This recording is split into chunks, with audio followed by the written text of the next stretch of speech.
नमस्कार। मैं वीर सिंह भाटी, सहायक आचार्य इतिहास, सांगीदास बालकृष्ण राजकीय स्नातकोत्तर महाविद्यालय जैसलमेर। आज दिल्ली सल्तनत की प्रथम सुल्ताना रज़िया सुल्तान के बारे में बातचीत करेंगे। गुलाम वंश की सुल्ताना थी। गुलाम वंश में रज़िया से पहले कुतुबुद्दीन ऐबक, इल्तुतमिश और फिरोज शाह रुकनुद्दीन सुल्तान बन गए थे। इल्तुतमिश ने अपने जीवन काल में ही रज़िया को अपना उत्तराधिकारी नियुक्त कर दिया था, लेकिन रज़िया जिसका शासनकाल 1236 से 1240 तक रहा था, इल्तुतमिश की मृत्यु के बाद में उसके कुछ अमीरों ने उसके बड़े पुत्र रुकनुद्दीन फिरोज को नया सुल्तान बना दिया था। वह अयोग्य था। अमीरों और उसकी माता शाह तुर्कान के हाथों की कठपुतली था। फिरोज के विरुद्ध में रज़िया ने शुक्रवार की नमाज के दिन लाल वस्त्र धारण कर दिल्ली की जनता से मदद मांगी और दिल्ली की जनता को इस बात का एहसास करवाया कि इल्तुतमिश ने अपनी मृत्यु से पूर्व रज़िया को ही अपना उत्तराधिकारी नियुक्त किया था। दिल्ली की जनता ने राजमहल पर हमला कर दिया, फिरोज को अपदस्थ कर दिया और रज़िया को नया सुल्तान बना दिया। चूँकि रज़िया जो सुल्तान बनी थी उसमें दिल्ली की जनता का प्रमुख हाथ था, इस कारण प्रमुख अमीर, दरबारी और उच्च अधिकारी उसके विरोधी हो गए।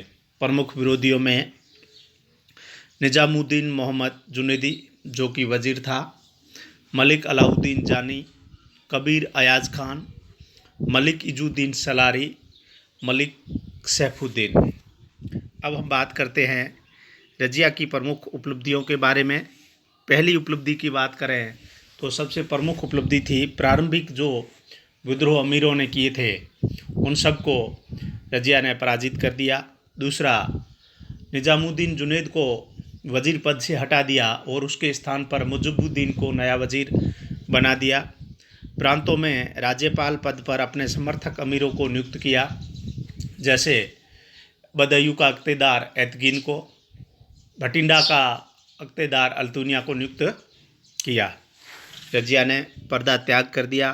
पुरुषों के समान कुबा कोट और कुल्ला टोपी पहनकर दरबार में आना शुरू किया। घोड़े पर सवारी शुरू कर दी।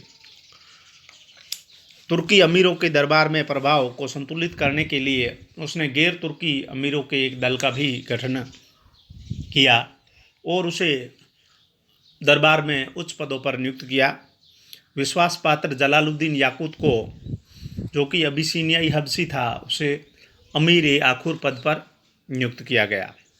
1238 में मलिक हसन कारलुक को मंगोलों के विरुद्ध मदद या सहानुभूति दी और उसे बरन की आय देने का भी आश्वासन दिया। रज़िया ने अपने सिक्कों पर उम्दत उल निस्वा का विरुद्ध धारण किया। रज़िया के विरुद्ध सबसे पहले 1240 ईस्वी में लाहौर के अख्तेदार कबीर अयाज खान ने विद्रोह किया, जिसे रज़िया ने पूर्ण रूप से दबा दिया। उसके बाद भटिंडा के गवर्नर अल्तुनिया ने विद्रोह किया। रज़िया ने दिल्ली का प्रशासन का भार जलालुद्दीन याकूत को सौंपकर अल्तुनिया के विद्रोह को दबाने के लिए भटिंडा की ओर रवाना हुई। पीछे दिल्ली में एतगिन के नेतृत्व में अमीरों ने विद्रोह कर दिया, याकूत को मार दिया और दिल्ली पर रज़िया के भाई बहरम शाह को नया सुल्तान बना दिया गया। रज़िया और अल्तुनिया में भिड़ंत हुई। अल्तुनिया ने रज़िया को कैद कर लिया। रज़िया ने कूटनीति से अल्तुनिया से विवाह कर दिया और दिल्ली पर अधिकार करने के लिए चल पड़ी, लेकिन रास्ते में बहरम शाह की सेना से उसे पराजित होना पड़ा और दिसंबर 1240 ईस्वी में कैथल नामक स्थान पर वह एक डाकुओं के गिरोह से घिर गई और डाकुओं ने रज़िया और अल्तुनिया को मार डाला। इस प्रकार से लगभग 6 वर्ष और 6 माह का उसका शासनकाल समाप्त हो गया। रज़िया के जो पतन के कारण थे उनमें सबसे प्रमुख था तुर्की अमीर लोगों का, तुर्की जो अमीर वर्ग था उसका विद्रोह या रजिया का नेतृत्व उन्हें स्वीकार नहीं था। दूसरा, रजिया का महिला होना, जैसा कि मिनहाज उस सिराज ने अपनी पुस्तक तबकात नासिरी में लिखा है कि रजिया में बादशाही के आवश्यक सभी गुण थे, लेकिन दुर्भाग्य से वो महिला थी, इस कारण उसके सभी गुण बेकार गए। तीसरा, कुछ इतिहासकार उस पर याकूत से प्रेम करने का भी आरोप लगाते हैं, लेकिन यह उनका एक पक्षीय आरोप है, क्योंकि समकालीन ऐतिहासिक इतिहासकारों के कृत्यों में, कार्यों में, वृत्तांत में ऐसा कोई वर्णन हमें नहीं मिलता।